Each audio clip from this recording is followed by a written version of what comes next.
another great question in the group today. All right, so we have Hadi who asked this question about modes of myopia management and its efficacies. So let's have a look at it.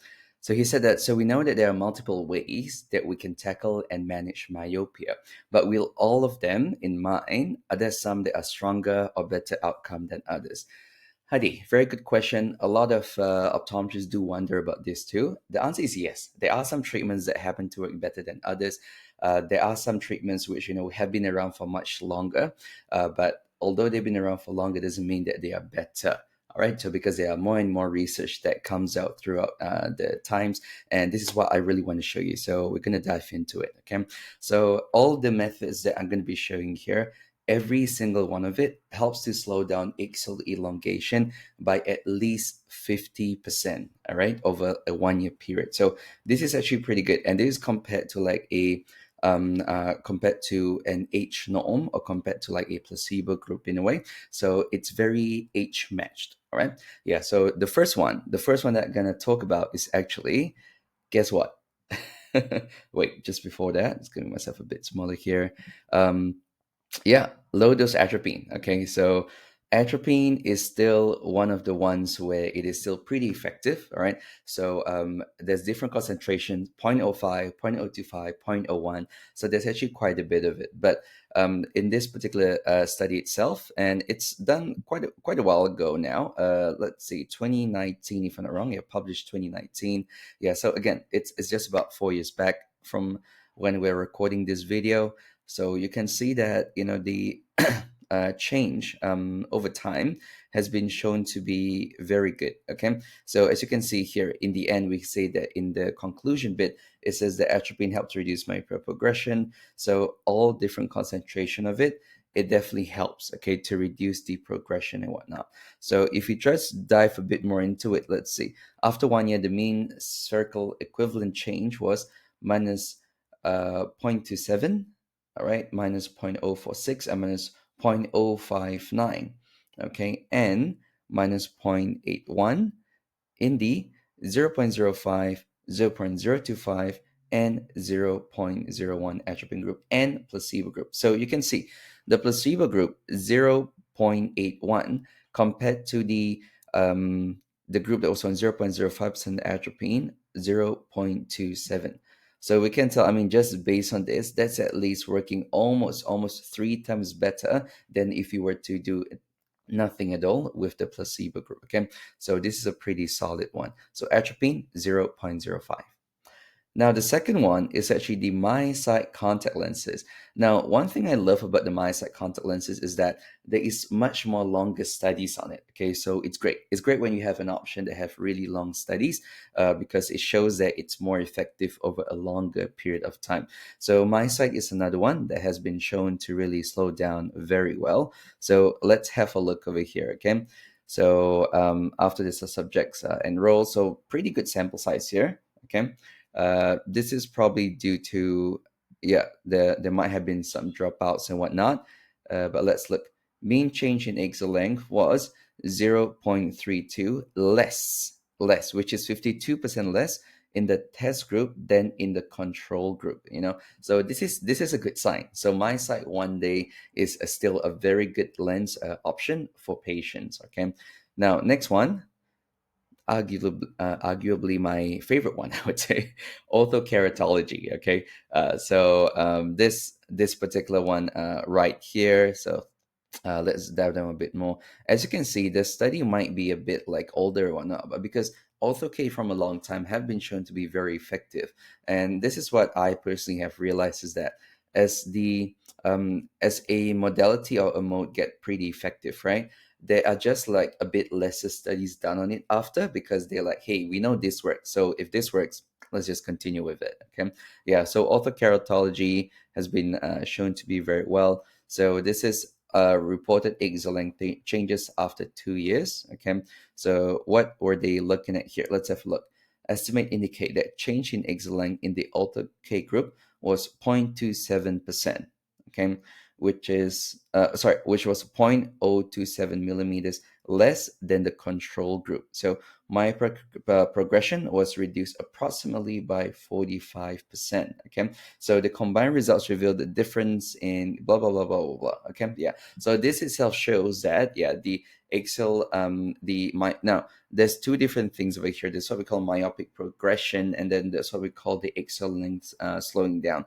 Most of the studies that we do will monitor the axial length slowing down, and 50% slowing down in axial length does not necessarily indicate to a 50% reduction in myopic progression. So just take note about that. But again, alpha K is one of those that have been shown to be very effective for myopia control. All right, next one is the DIMS lens. Now, the DIMS technology is in the Hoya. So the Hoya MyoSmart lenses, that's where the DIMS technology is.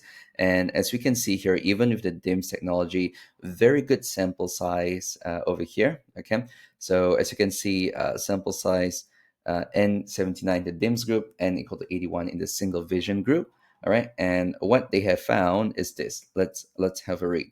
So the average market progression over 2 years, minus 0.41 in the DIMS group and 0.85. Okay, so as you guys can tell, in terms of the prescription itself, it's half over here. Okay, and mean spherical axial elongation was 0.21 and 0.005 compared to. Okay, so as you can tell, it's almost double in a way. So my progression 52% more slowly in children with the DIMS one. Okay, likewise children in the DIMS had a 62%. This is what I mean. All right, so sometimes your myopic progression can slow down just by 52%, but the axial elongation slowed down by 62%. All right, so this is where it's shown that controlling myopic progression is a good measurement, but of course, the axial length is what we want to have a look at. But again, don't worry if you do not have a biometer installed, because there's a reason why these studies always check for the myopia progression also. Okay.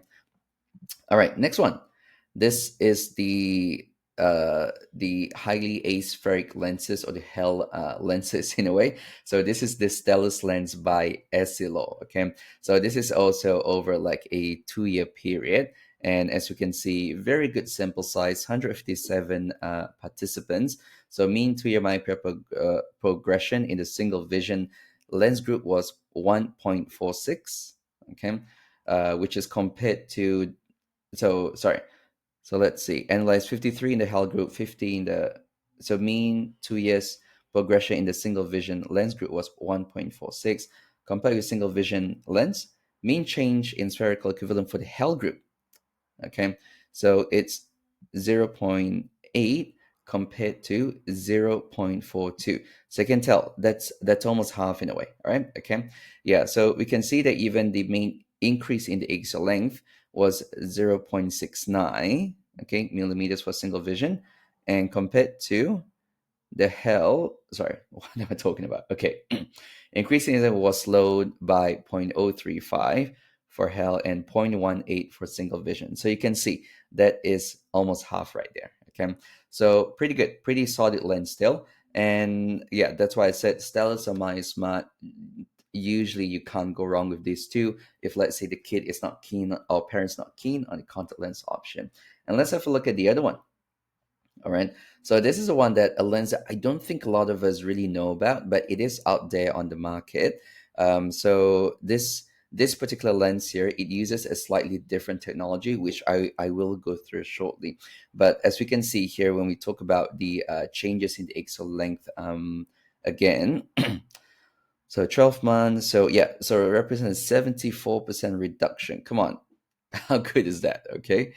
All right. Yeah. And then representing a 59% reduction here also. So what he's trying to say is that, so at 12 months, all right, in the first 12 months, the mean difference in the spherical equivalent progression for test one versus control was minus zero point 0.4 diopters, representing a 74% reduction, and for test two, representing a 59% reduction. Okay. Yeah. So this shows that overall it's actually working very, very well. And it's really good. It's really good when we have this kind of like data to show that like this technology all really works. So again, I'll briefly go through about the dot lenses. Again, it's not like the super popular lenses or anything like that, but it's worth knowing. Okay, just in case if your colleagues overseas ask you about it. So the dot technology, diffusion optics technology, so it uses light scattering in the periphery. Okay, so if you have a look at the lens, it is slightly blown up.